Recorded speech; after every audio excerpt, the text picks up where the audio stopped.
Hello viewers, আসসালামু আলাইকুম। Welcome to my SR Sara recipe.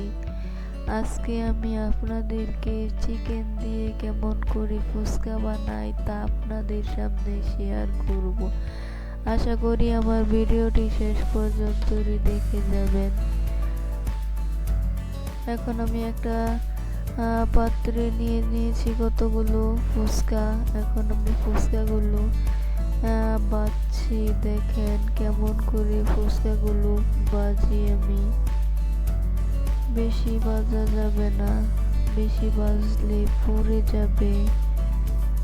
দেখেন কেমন করে আমি থাকতেই নামিয়ে নিয়েছি। দেখেন আমার ফুচকাগুলো ভাজা শেষ। আমি পুরোটা দেখাইনি। আমি একটা পাত্রে চিকেন নিয়ে নিয়েছি। দেখেন কত ছোট ছোট করে চিকেন কেটেছি। দেখেন পুরটা বানানোর জন্য বেশি বড় করে দেওয়া যাবে না।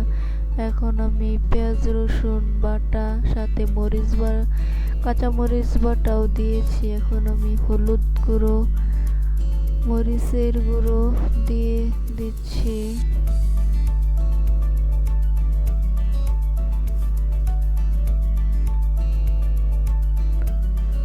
এখন আমি দিয়ে দিচ্ছি হাফ চা চামচ লবণ। এখন আমি রান্নার রেগুলার তেলটা দিয়ে ভালো করে মিক্স করে নেব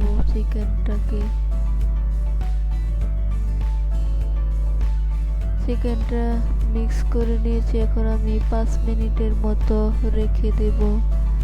এখন আমি একটা কড়াইয়ে পেঁয়াজ রসুন কুচি দিয়ে ভেজে নিচ্ছি মাংসটাকে দেওয়ার জন্য। এখানে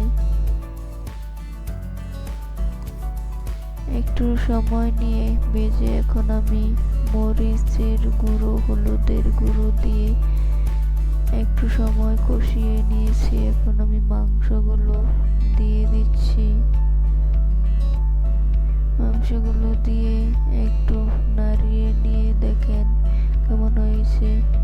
এখন আমি আলুটা ফেটিয়ে নিয়েছিলাম, সেই আলুটা আমি এখন দিয়ে দিচ্ছি চিকেনের সাথে। একটা কাঁচা মরিচ কুচি দিয়ে দিলাম। এখন আমি একটা রান্নার মশলা দিয়েছি। এখন আমার পুরটা তৈরি হয়ে গেছে। এখন আমি পুরটা ভরে নেব ফুচকার ভিতরে।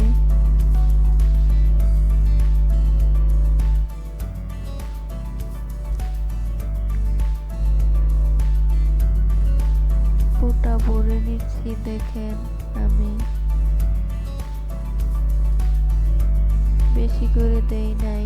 পুরটা বেশি করে দিলে ভালো লাগবে না, কম করে দিলেই ভালো লাগবে। তার জন্য